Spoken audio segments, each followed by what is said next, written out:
আমাদের সাথে এসে আমাদের সাথে শারীরিক সম্পর্ক করবি, নইলে আমরা এই ভিডিওটা ছেড়ে দিব। দুপুর 11টা থেকে বিকেল 5টা পর্যন্ত একটা মেয়েকে আটকিয়ে রেখে চেতনানাশক খাইয়ে ধর্ষণ করছে 4 জন কালপিট। বিশ্ববিদ্যালয়ের 32তম ব্যাচের একজন আইন বিভাগের শিক্ষার্থী তার সহপাঠী কর্তৃক কয়েকবার ধর্ষণের শিকার হয়েছে এবং এই বিষয়ে বিশ্ববিদ্যালয় প্রশাসনে অবহিত করার পরও প্রশাসন কোনো ব্যবস্থা না নিয়ে উল্টো প্রশাসনিক ভবনে এই ভিকটিমের পরিবারকে বেঁধে আটকে রেখে হুমকি দেয় যে তারা যেন তাদের অভিযোগটা প্রত্যাহার করে নেয়।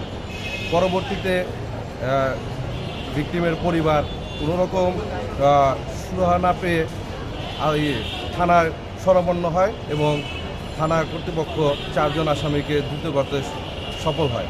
আমরা চাই সুষ্ঠু বিচার চাচ্ছি এবং সর্বোচ্চ শাস্তি দাবি করছি। পাশাপাশি আমাদের এই অথর্ব প্রশাসন, ভিসি এবং ডিপার্টমেন্টের প্রধান এবং শিক্ষক যারা জড়িত তাদেরকে অতি বিলম্ব তাদেরকে পদত্যাগে আইনের আওতায় হোক এবং তাদের পদত্যাগ দাবি করছি। জুসের সাথে চেতনানাশক ওষুধ খাইয়ে তাকে অজ্ঞান করে শারীরিকভাবে তাকে ধর্ষণ করে, যেটা 4 জনে মিলে। ইভেন উক্ত বিষয়টা যখন জানাজানি হয় ডিপার্টমেন্টে, তখন মেয়েটা লিখিতভাবে অভিযোগ দায়ের করার আগে যে সে যেটা করছে যে এদেরকে এই 4 জন যারা আসামি এরা এই ভিকটিমকে থ্রেট করতেছিল। থ্রেট করার কারণ ছিল যে আমাদের সাথে আবারও শারীরিক সম্পর্ক করবি, না হলে এই ভিডিও ফুটেজ আমরা অনলাইনে দিয়ে দেবো, ভার্চুয়াল জগতে দিয়ে দেবো। তো সেক্ষেত্রে মেয়েটা বলছে যে অনলাইনে দেওয়ার দরকার নেই, তোমাদের কি করা লাগবে বল। ওরা বলছে হয় আমাদের সাথে শারীরিক সম্পর্ক করবি, নইলে 1 লক্ষ টাকা দিবি।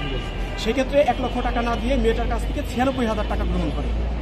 এই ভিকটিমের কাছ থেকে আসামিরা 96,000 টাকা গ্রহণ করে। ইভেন তার কিছুদিন পরে 96,000 টাকা গ্রহণ করার কিছুদিন পরে এই মেয়েটাকে পুনরায় আবার থ্রেট করা হয় যে তুই আমাদের সাথে এসে আমাদের সাথে শারীরিক সম্পর্ক করবি, নইলে আমরা এই ভিডিওটা ছেড়ে দিব। তৎক্ষণাৎ মেয়েটা অর্থনৈতিকভাবে দুর্বল হওয়ার কারণে সে ডিপার্টমেন্টে লিখিতভাবে অভিযোগ দায়ের করে। ডিপার্টমেন্ট এই বিষয়ে কোনো ধরনের কোনো পদক্ষেপ না করে মেয়ের এই ঘটনাটা দামাচাপা দেওয়ার চেষ্টা করে। সেক্ষেত্রে যেটা হয়, মেয়েটা তার ফ্যামিলিকে জানানোর পরে ফ্যামিলি যখন ডিপার্টমেন্টে আসে, ডিপার্টমেন্টের কতিপয় শিক্ষক এবং ভিসি তারা এই ভিকটিমের পরিবারকে হুমকি ধামকি দিয়ে ডিপার্টমেন্ট থেকে বের করে দেয়। তারপরে যে ঘটনাটা ঘটে, এই মেয়েটাকে পুনরায় এই যারা বর্তমান যারা আসামি 4 জন, এর বাইরে আরও আছে জিএস এবং এজিএস, এরা জড়িত। এরা এর কাছ থেকে শারীরিক সম্পর্ক করার জন্য পুনরায় আবার চাপ দেয়, আসার জন্য বলে রুমে। মেয়েটা যখন কোনো ধরনের কোনো উপায় না পেয়ে সে প্রশাসনের শরণাপন্ন হয়, তখন সে লিখিতভাবে থানা ডায়েরি করে। গতকালকে 4 জন অ্যারেস্ট হয়েছে। এই বিষয়ে আমরা খুবই যে ওদের আসলে যে 4 জন অ্যারেস্ট হয়েছে এদের রিমান্ড আজকে মঞ্জুর হোক। ইভেন এদের আগামী 90 দিনের মধ্যে এদের বিচার সম্পন্ন করা হোক। ইভেন দৃষ্টান্তমূলক শাস্তি দাবি করছি, কারণ একটা ভার্সিটিতে একটা ডিপার্টমেন্টে এইরকম নৈরাজ্যজনক ঘটনা যেন বাংলাদেশের আর কোনো বিশ্ববিদ্যালয় না ঘটে। দুপুর 11টা থেকে বিকেল 5টা পর্যন্ত একটা মেয়েকে আটকিয়ে রেখে চেতনানাশক খাইয়ে ধর্ষণ করছে 4 জন কালপিট। নায়াসিনামাইড ও স্যালিসাইলিক সমৃদ্ধ লিলি ফেস ওয়াশ, যা ফেসের ডেড স্কিন সেল দূর করে দেয় দ্বিগুণ ফাস্টার ব্রাইটেনিং।